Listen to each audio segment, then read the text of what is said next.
Robin Sharma hayoti va ijodi. Robin Sharma mashhur yozuvchi, motivatsion nutq so'zlovchi va shaxsiy rivojlanish bo'yicha murabbiydir.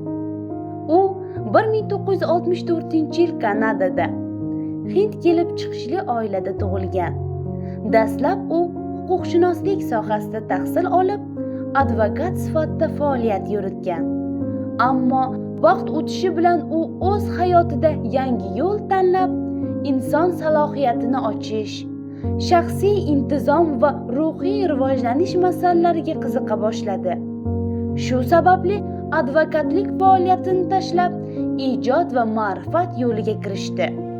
Robin Sharmaning ijodi ko'plab odamlarni ilhomlantirgan.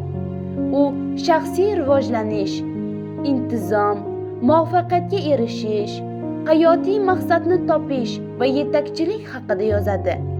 Uning asarlarida inson o'z hayotini yaxshilashi, maqsad sari intilishi va jamiyatga foyda keltirishi zarurligi ta'kidlanadi.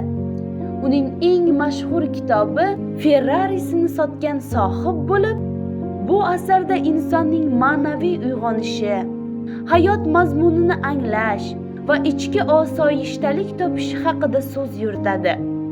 Shuningdek, Soat 5 klubi, Siz o'lganda kim yig'laydi, Buyuklik qo'llanmasi kabi bestseller kitoblari ham dunyoning ko'plab mamlakatlarida mashhurlikka erishgan. Bugungi kunda Robin Sharma butun dunyo bo'ylab seminarlar va ma'ruzalar o'tkazadi. Uning kitoblari 90 dan ortiq mamlakatlarda millionlab nusxada sotilgan. Microsoft, Nike, FedEx kabi yirik kompaniyalar u bilan hamkorlik qilgan.